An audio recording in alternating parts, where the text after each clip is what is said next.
host of this event and the 9th Vice Chancellor of our university, the special guest and the 4th Vice Chancellor of our university, the lead paper presenter and speaker at this event, who is the chairman of Nigerian Economic Society, Akwa Ibom State Chapter, the Rapporteur General, discussants that are here, very distinguished stakeholders in the business, private and public representative, public sector and private sector representatives that are here, gentlemen of the press, very distinguished ladies and gentlemen. The chief host, please, may we all rise as we take the national anthem and pay loyalty and allegiance to our great nation. The DJ will lead us into that.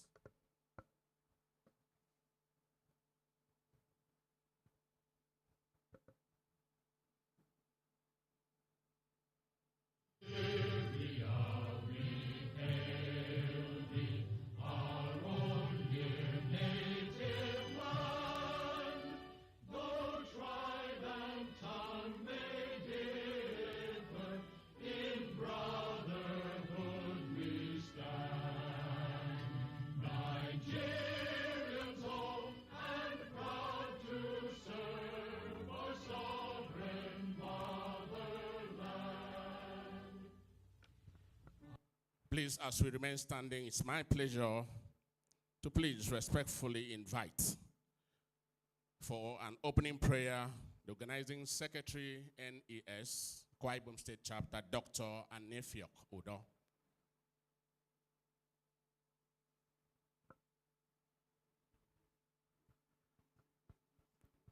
Shall we pray? Heavenly Father, we thank you for the grace that you have given to us to gather here to brainstorm on issues affecting our dear country, Nigeria. We thank you because we know that you will give us the enablement as we have gathered for these events to be impactful in our lives, which will change the narrative of this country at the end of it. Thank you, Heavenly Father, because we know that you've answered our prayer as we pray in Jesus' mighty name. Amen. Please, may we resume our seats.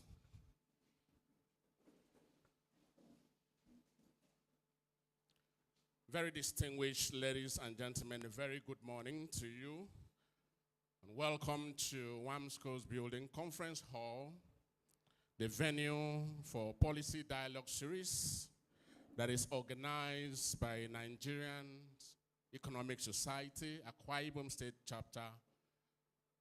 Therefore, this university only plays a host to this wonderful event.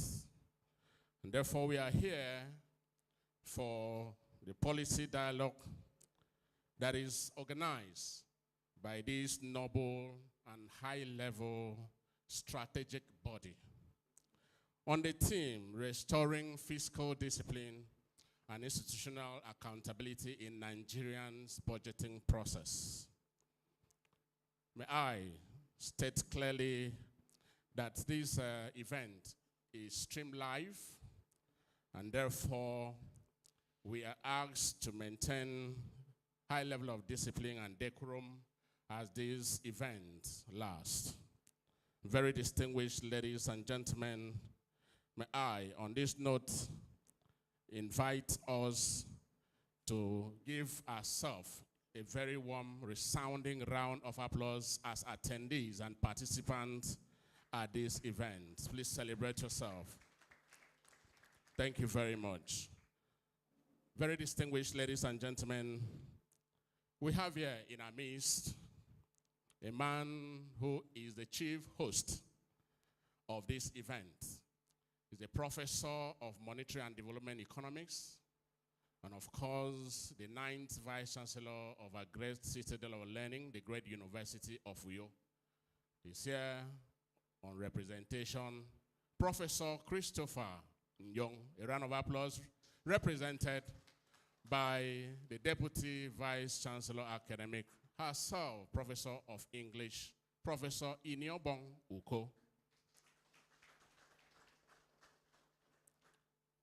We have here also the special guest at this event, himself, Professor of Economics, the grandfather of this university, the 4th Vice Chancellor of our university, Emeritus Professor Akpan Hogan Ekbo.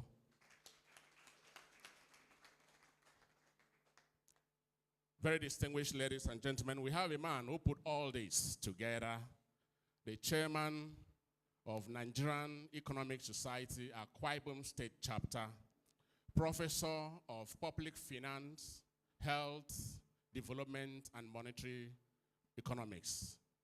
He is the lead paper presenter at this event, Professor Emmanuel Onwodikat.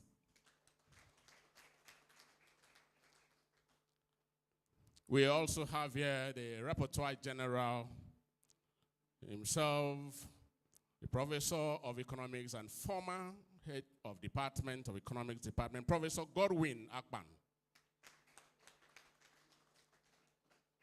Let me acknowledge the registrar who has just walked in to grace this occasion, Registrar of our university, Mrs. Blossom Okorie, represented by the Director of Information and Public Relations, Mr. Idong Esadje Nsubo.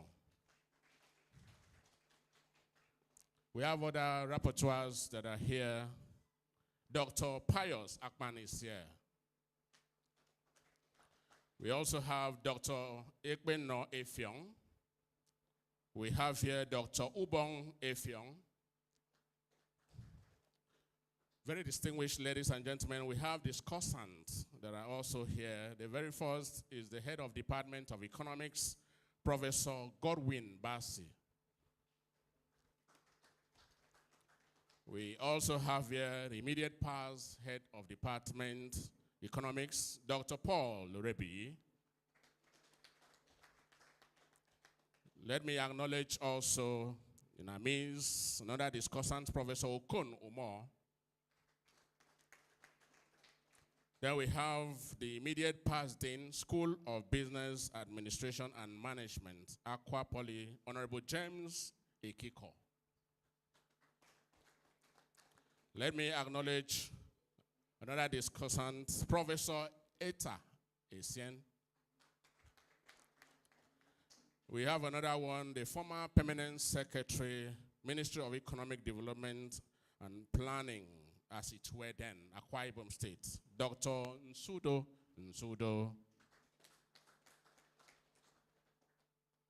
Let me also acknowledge the Rector, Akwa Ibom State College of Science and Technology, Dr. Monday Udo.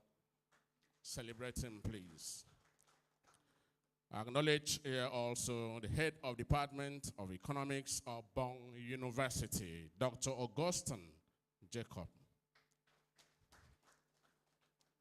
Please let me acknowledge the Secretary General, NES Akwa Ibom State Chapter, Associate Professor of Economics, Dr. Udwa Kabong Inam.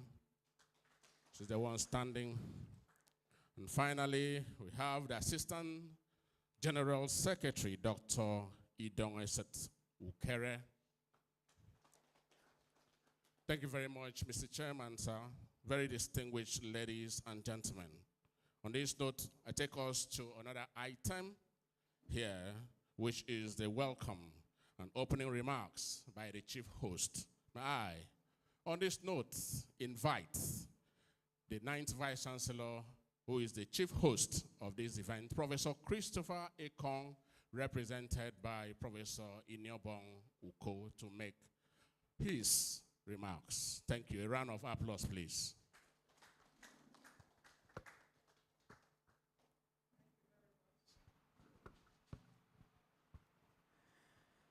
Thank you very much. I, Emeritus Professor Akwa Ibom,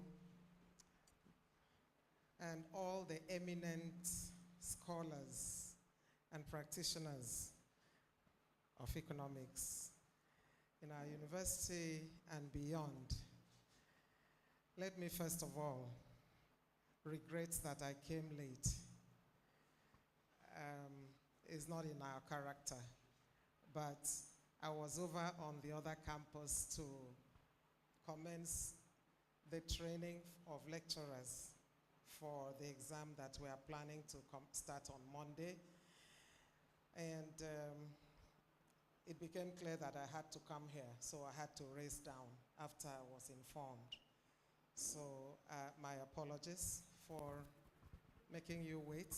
I could have been closer to you to have come here first. So I'm quite delighted to be here amidst these distinguished scholars from different locations, and I'm particularly privileged to be with our emeritus professor because this is his domain.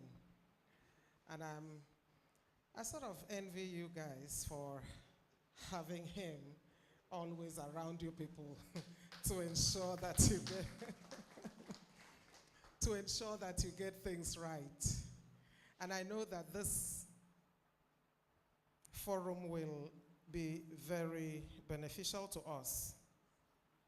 And so when I came in and saw, as Professor Nweduke told me a moment ago, that it is on restoring fiscal discipline and institutional accountability in Nigeria's budgeting process, I thought that that was really current, really a theme that a lot of people should be concerned with. So I'm glad to see that economists and economic practitioners are very interested, because some of us who are not in economics hear about the kinds of things that happen around budgetary processes. And then I just wonder if they are true. I don't know. I don't have the courage to believe that some of them are true. But I guess that that's the reality we have to deal with, and which is why this forum is not only timely, but imperative. And so I am wishing you well as this forum is going to hold today. And I know that the different presentations and the analysis that will be done thereafter will be such that will help us to get to evolve some more ethical handle these processes for us. And of course, that those will not just end here at this venue. I'm sure that there will be means and ways of transmitting whatever will be obtained from here, communique and so on, that will be derived from today's forum to quarters that will defy the Nigerian contexts and make this forum today to be useful and impactful.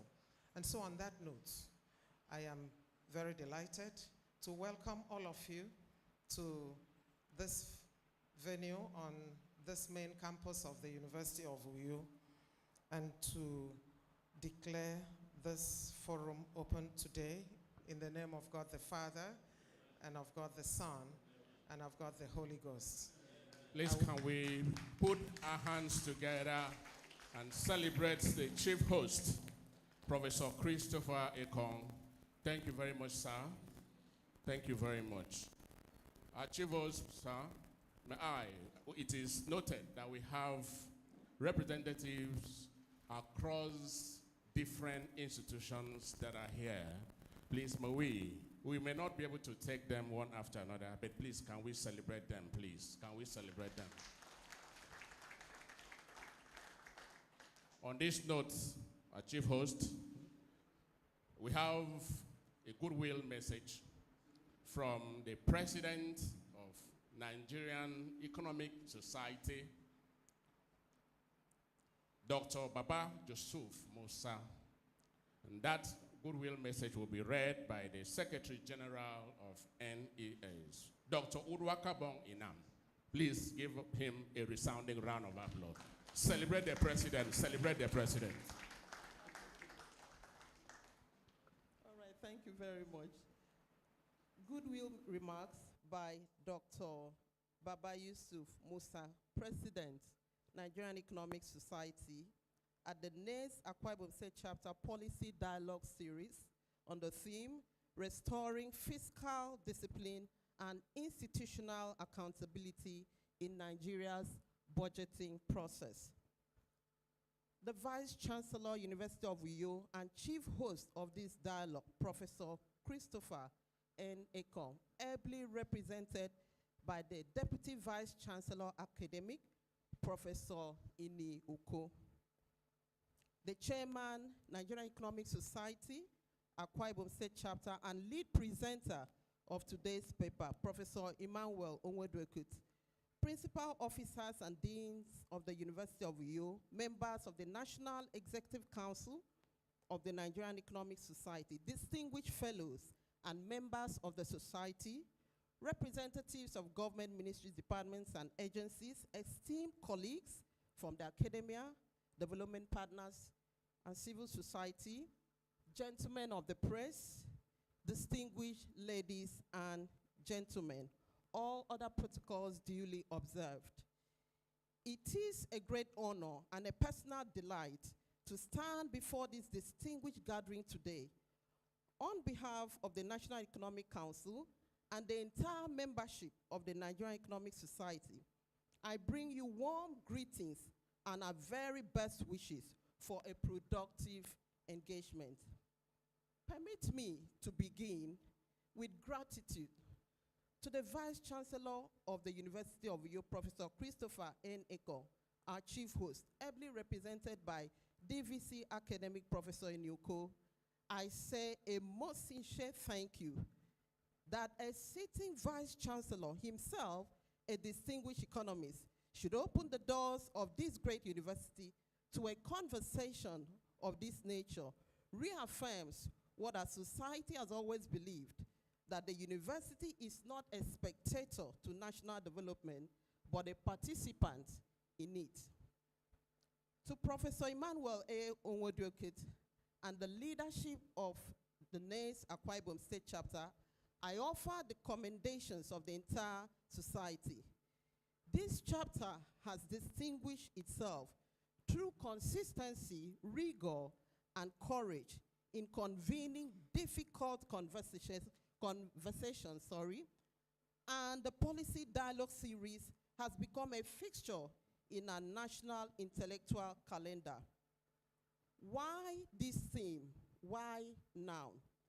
Distinguished ladies and gentlemen, the theme of this dialogue, restoring fiscal discipline and institutional accountability in Nigeria's budgeting process, could not be more urgent or more precisely chosen. Let me put the matter plainly. The 2026 Appropriation Act is the largest in our nation's history. It was presented at about 58 trillion naira and signed into law at 68.32 trillion naira, an upward revision of roughly 10 trillion naira in the course of legislative consideration. Of that total, some 32.28 trillion naira, or about 47%, is devoted to capital expenditure. That capital share is the highest in recent memory, and it represents a genuine and commendable shift. As recently as 2023, capital expenditure accounted for barely 27% of federal spending. I want us to acknowledge that shift honestly, because a professional society that cannot recognize progress forfeits its authority to point out failure. The reorientation of the federal budget toward capital formation is the right instinct. So too is the president's own charge to ministries, departments, and agencies to pursue value for money and timely project delivery. Our conversation today is therefore not a quarrel with government policy. I take that again. Our conversation today is therefore not a quarrel with government policy. It is an inquiry into how that stated policy can be made to bind. Because the members also carry a warning, debt service in the 2026 Act stands at nearly 16 trillion naira. Broadly, total public debt stock stood at approximately 159 trillion naira as at December 2025. And the fact that the implementation window for the capital component of the 2025 Act had to be extended to June 2026 tells us something the figures alone cannot, that the distance between appropriation and execution remains our most stubborn fiscal problem. The distance between appropriation and execution remains our most stubborn fiscal problem. This is the heart of the matter. Nigeria's budgeting challenge is no longer primarily a problem of how much we appropriate. It is a problem of how faithfully we execute and of who can be held responsible when we do not.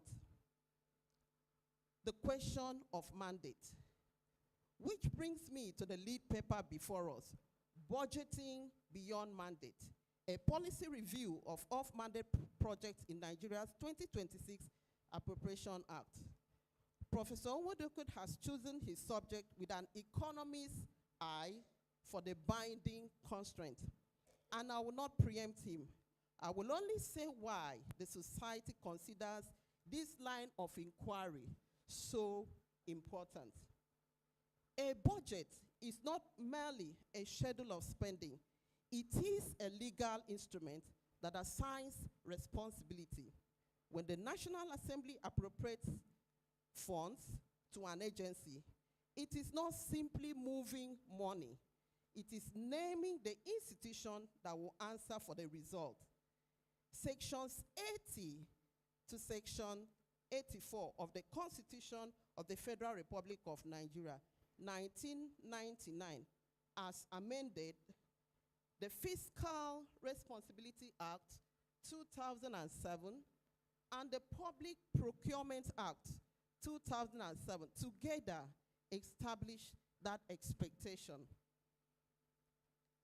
Independent analysis by respected civil society organizations have in recent months drawn attention to a recurring pattern. Capital projects assigned to agencies that possess neither the statutory mandate nor the technical capacity to deliver them. A mathematical research institute assigned the construction of a university faculty building. An education commission funded to build roads and install street lights. Analysts have identified over 200 billion naira in overlapping or duplicated allocations within the 2026 Act alone, and comparable analysis of the 2025 Act pointed to thousands of thinly spread small value projects fragmented across agencies. I cite these findings not as settled verdicts. They deserve the scrutiny this dialogue will give them, but because the pattern they describe is one every practicing economist here will recognize. The consequences of off-mandate budgeting is threefold, and each consequence is an economic one. First, a capacity failure. An institution built for research cannot procure and supervise civil works. So delivery is low, costly, or abandoned. Second, an accountability failure. Where mandate is diffuse, responsibility is diluted. A budget that assigns everything to everyone, assigns responsibility to no one. Third, an evaluation failure. Projects that fall outside an agency's strategic plan have no baseline, no performance indicator, and no place in any monitoring framework, which means we cannot say at the end of the year whether the money achieved anything at all. Let me be careful and fair here. The power of the National Assembly to amend, augment, and appropriate is a constitutional power, and it is a legitimate one. Representation is not a defect of democracy. Representation is not a defect of democracy. It is the purpose. The question before us is not whether the legislature may alter an executive proposal. The question is by what criteria, through what transparency, and against what test of institutional competence such alterations are made. That is a question of process design, not of political contest. And it is precisely the kind of question economists are equipped to answer. Now, 4 propositions for this dialogue. Permit me then to place 4 modest propositions before this House, not as conclusions, but as provocations for your deliberations. 1, a mandate conformity test. Every capital line item should be required to pass a document. Is not a new law. It is 2, finish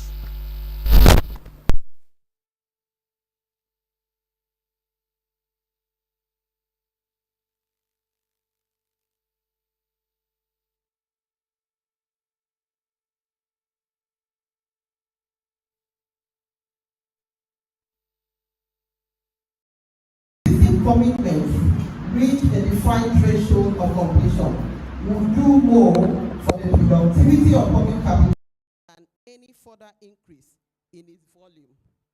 Fiscal discipline is not austerity. It is the discipline of finishing what we begin. 3, transparency as public infrastructure.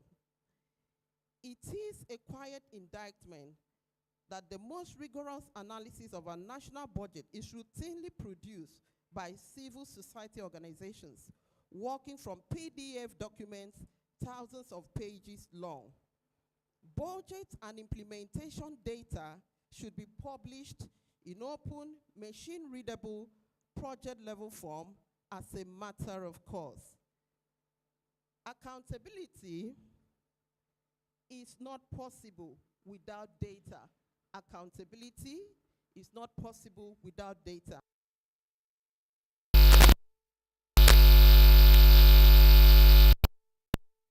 Give the Fiscal Responsibility Act its teeth. A statute without enforcement is an aspiration. The long-pending reform of the Fiscal Responsibility Act, strengthening the independence, investigative powers, and sanctioning authority of the Fiscal Responsibility Commission deserves to be concluded. And may I add a 5th consideration, particularly apt in this place. Everything I have said of the Federation applies with equal force to the states. The question of mandate conformity, project completion, open budget data, and audit independence are not distant Abuja questions. They belong to every state House of Assembly, every state audit office, and every state Ministry of Budget and Planning, including respectfully our own here. I encourage this chapter to take the sub-national dimension of this theme as its next order of business. The role of the economists. Distinguished guests, the Nigerian Economic Society has served this nation since 1957. We have outlasted several constitutions, many currencies, and countless economic programs. Our durability rests on one thing. We are not a partisan body, but a professional and scientific one. Our loyalty is evidence, and our constituency is the Nigerian people. Our loyalty is to evidence, and our constituency is the Nigerian people. That posture imposes a duty. It is not enough for us to diagnose. Diagnosis without prescription is merely sophisticated complaint. Diagnosis without prescription is merely sophisticated complaint. I therefore charge this dialogue. Let the communique that emerges from today be specific. Let it name the institutions that must act: the Budget Office of the Federation, the Fiscal Responsibility Commission, the Bureau of Public Procurement, and relevant committees of the National Assembly, and our state counterparts. Let it propose measures implementable within a defined horizon in language a legislator can act upon and a citizen can understand. For its part, the National Secretariat of the Society commits to carrying the outcomes of this dialogue forward into our engagements with policymakers, into our journal and policy briefs, and onto the agenda of our annual conference. This chapter's work would not end in this hall. In conclusion, let me close with this thought. The budget is the most consequential economic document our nation produces each year. It is where our stated priorities meet our actual choices. Restoring fiscal discipline is not at the bottom an accounting exercise. It is an act of institutional self-respect, the decision that public money will be spent by those competent to spend it on purposes we have honestly declared, with results we are prepared to be measured against. The Nigerian economy does not lack analysts, it lacks analysis that is heard. Gatherings such as this are how that changes. I congratulate the Nigerian Economic Society Akwa Ibom State Chapter on this excellent initiative. I thank the University of Uyo for its generous hospitality, and I wish you all a dialogue that is rigorous in its arguments, generous in its disagreements, and consequential in its outcome. Thank you, and God bless the Federal Republic of Nigeria. Dr. Baba Yusuf Musa, National President, Nigerian Economic Society. That was a goodwill message from the President of Nigerian Economic Society, Dr. Baba Yusuf Musa. Please, once again, a round of applause. Celebrate our President. Dr. Udwakabong Inam, thank you very much for being a good messenger. Please, can we celebrate Dr. Udwakabong for doing a good job? Thank you very much. Our chief host, very distinguished ladies and gentlemen. The next is the agenda review and setting of policy dialogue rules.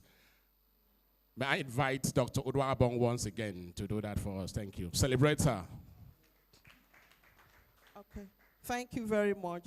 I think with the goodwill message from the President, he has already set the tone for us as far as this dialogue is concerned. But with respect to the policy dialogue rules, our lead presenter will come up and present. I think Chief Host will allow him 20 minutes, right?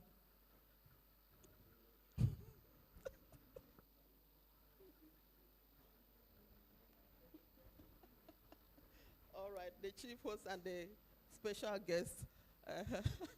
Okay, so we are allowing about 20 minutes, and then our discussant. We have an interesting group of discussants this morning. Very intimidating panel. Can you give them a round of applause, please?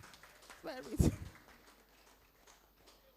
All right, so when he's done presenting, they will take turns not to present their own papers, please, just to make remarks with respect to, and the paper presented. And again, like the moderator Mbere had said, please, constructive comments, no derogatory words, please. No derogatory words. Constructive conversation is what we stand for here. Thereafter, we'll have a session, question and answer session. Now, where is Dr. Okay. Dr. Lawrence Udofia is here. When the paper presenter starts presenting, if you have any question, please, just try and reach out to Dr. Lawrence Udofia, write down your question and answer and your name, and you hand it over to him. There is a session on that, and all those questions will be read and attended to. We are going to be very, very snappy because we all have so many other engagements in our respective campuses. Without much ado, join me welcome for his presentation, Professor Emmanuel Onwedokut.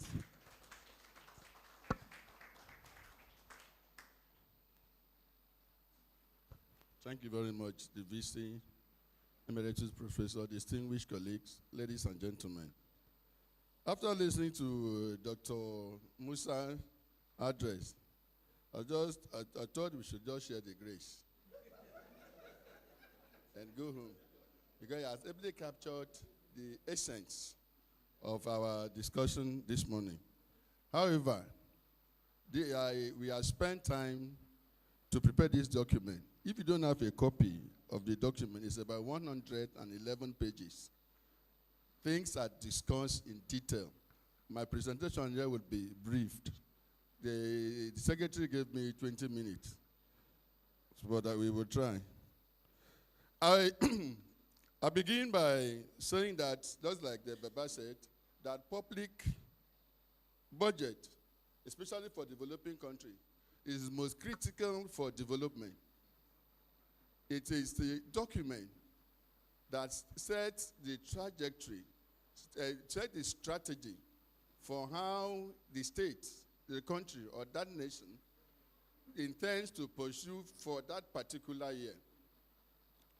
Therefore, the success or failure, the progress or retrogression or stagnation of any nation is basically based on the budget. So the budget becomes very critical for any development, especially for developing countries, Nigeria inclusive.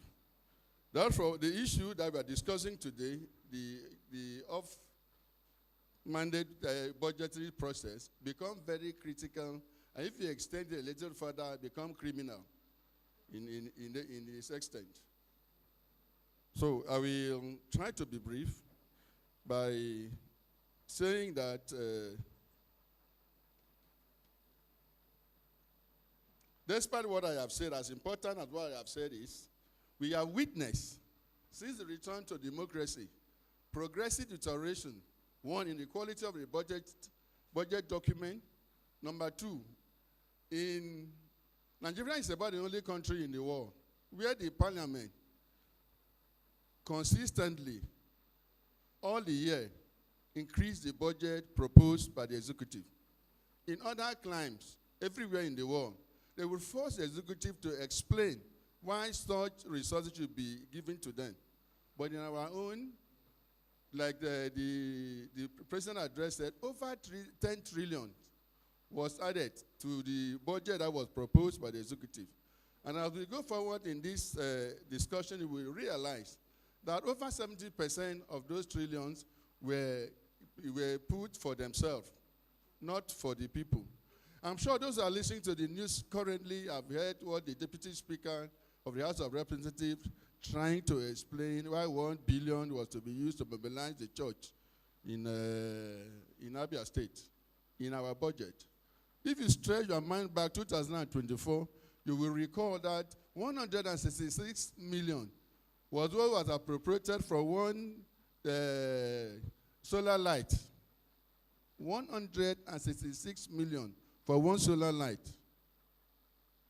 Did you hear what I said? 166 million for one solar light, like that one day. So if you look at it critically, it means that there are organized people that will pay their salary to, I don't want to use the word dupe, to enrich themselves at the detriment of everybody. And if everybody keeps quiet, as we are all doing in the past, it will mean they will think that they are smart, they have got away with it. So now, to our discussion, what is off-mandate budgeting? Off-mandate budgeting, like the president said, is giving people that have neither skill nor mandate the responsibility of implementing certain items in the budget.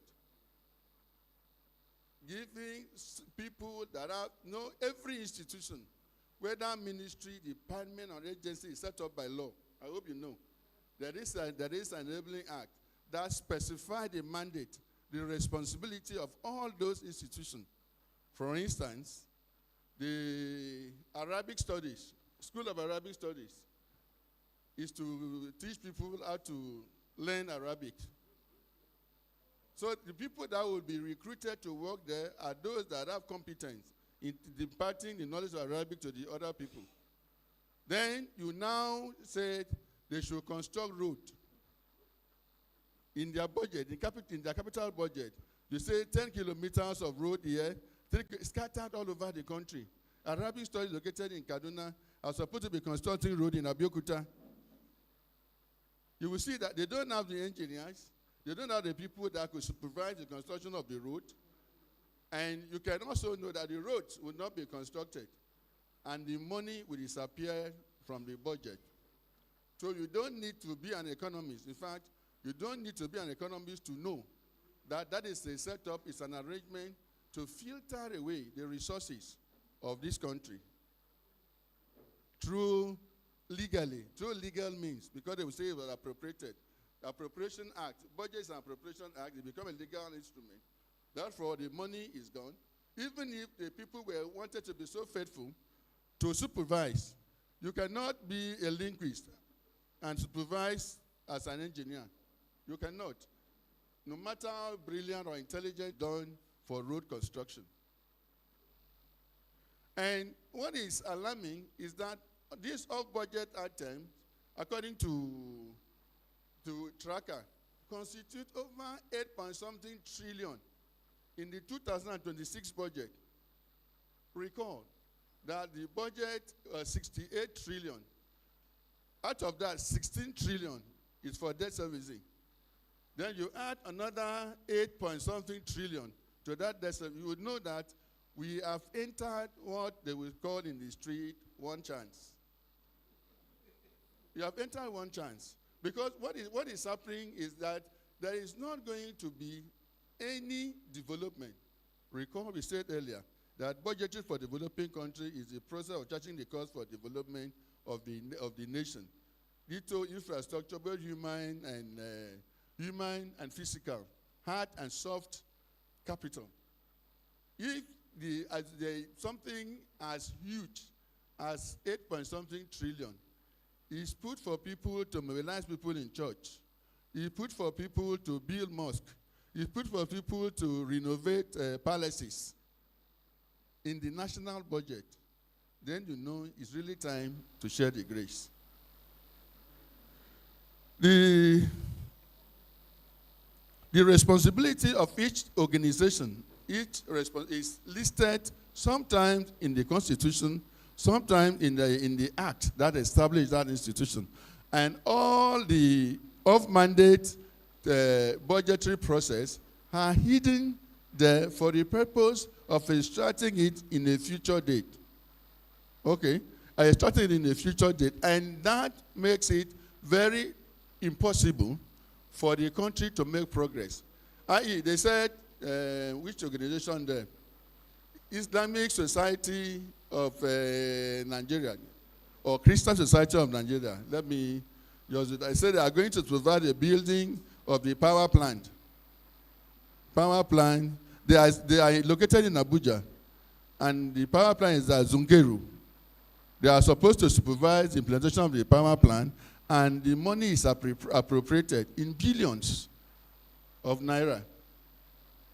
One, even the head of the institution may not even know where Zongeru is, the location of the town that the project is. Number two, legitimate. Legitimate in the sense that National Assembly are the people that are mandated to scrutinize and approve the budget. So in the process, they have a right to ask for questions, to delete and add. But they don't have a right to inflate the budget unnecessarily without, like the 2026, inflate the budget by 10 trillion. And incidentally, in Nigeria, the budgetary process, they look at the oil price. What was the assumption of the oil price? They say 70 billion, $70. Okay, there was a crisis in the Middle East. It has gone to 82. So they just move it to 80 and multiply it by the number of barrels without even knowing the mathematics calculation that go into it. That you don't just multiply the price by the oil, that there are other costs involved. That even the investment in the oil is not only done by the government. There are joint ventures, capital, other IOCs have stake in the investment and therefore in the revenue that will come. That brings us to the wider issue of the quality of representation, especially in our parliament, across Nigeria, including the states and the federal. It's only in Nigeria that if you get people who forge OND to become parliamentarian, forge, not that they got OMD. It's only in Nigeria you will get people who didn't go to any school, but they show up with a degree, and they are in the parliament. They are in other places of authority. And until we speak about it, disown it, nothing will change. So in this discussion today, why off-mandate emerges? Number one, off-mandate principles. Now, Nigeria has a development plan, but Buhari development plan came into effect 2 years after it was supposed to have come into effect and ended with his regime. Legislative amendment and constituency pressure. You know, it's in Nigeria you have what we call constituency project. Have you heard about that? Legislature all over the world, they make laws. They don't do projects. It's in Nigeria they have constituency project. And most of the constituency projects in Nigeria are the projects for either the party or for the people themselves. And these are, because even the money in the constituency project is not enough, that is why they are looking for additional money spread all over in this off-mandate project so that they can get it for the election, for the re-election. Because Nigeria is a country that exists for election. Even at the state level, immediately the governor is sworn in. After the second week, they will say 8 years. Second week, has not done anything. People will come and say 8 years. 8 years. So as if 8 years is automatic. The mandate in our constitution is 4 years. By reason of performance or whatever, is renewable. Maximum of 8 years. It's not automatic that somebody goes to office must stay for 8 years. Is this 8 years and must go back at all costs that is responsible for all that we are experiencing? And because of also the people that are looking for rights and money to vote. Okay, it's very simple. If I sell my asset to buy your vote, we have finished the transaction. You don't have any right to ask me for anything again. Because that asset, I have to recover. In fact, if you are a businessman, you have to make profit out of it. That is why they will steal a 1 billion and give you 10,000, and you call them ATM. You didn't ask, where did they get the money from? You clap for them, they are ATM, and all that. So it is time for us as economists to do the analysis and bring it to the fore. We may not have the power to implement anything, but we have the power, the skill, and the ability to analyze and bring it to the public and do what I call name and shame. Name and shame them. Preference for capital project. Political incentive favor projects whose benefits are immediately visible. Institutional capacity building, regulatory reforms, policy research, and administrative modernization may produce substantial long-term benefit, but are less visible to voters. Consequently, capital projects tend to receive greater political attention, even when implementation arrangements are institutionally inappropriate. All the people, the parliamentarians that jump to put these things, capital project in all these off-mandate institutions, the real essence is to be able to showcase, to say, I have secured X and Y. Our road will be done. It's in the budget. It has been approved. I lobbied for it. Whether the road will be done or not is a different matter. They will already have gotten the accolade that our representative has been able. We have seen our road in the budget, like the road to my village. It has been in the budget since our town administration. It continues in all the budget. During rainy season, I can't drive home. Yet, every year, that route is in the budget. Okay. Institutions that can withstand the politicians. All the institutions have been infiltrated, including the judiciary. Including the judiciary have been infiltrated. That is why you will be surprised at some of the judgment that come out from our courts. I'm sure you will recall recently where 4 political parties were deregistered that they did not secure any seat, even when the facts are clear. I'm glad the appeal court have restored the sense to them. So you now ask, if a high court judge that went to school, that studied law, went through the process, is appointed a judge, could sit down and give such judgment antithetical to the fact that are on ground, that even a common man on the street will know. You know, it's either stupid or it's induced. I believe he's not stupid, because he wouldn't have become a judge if he were stupid. Therefore, the other option holds true. Bureaucratic incentive. You know, in the public choice theory, in economics, we say that the interest of the politician, bureaucracy is also part of the problem. It's not just the politician. In fact, they teach the politician how to steal. The civil servant, which I sometimes ago miscall evil servant, just remain C, I call them evil servant. Fragmented development planning. Like I said, because there is no development plan, you cannot even be able to move step by step to ascertain what is done and what is not done. Evidence. This evidence of what we are talking about. If you look at the document, if you have the document, that is there, we have a table that shows what we are saying. Over 47% of our deficit. Perhaps when we talk about deficit, we'll just be looking at the accounting.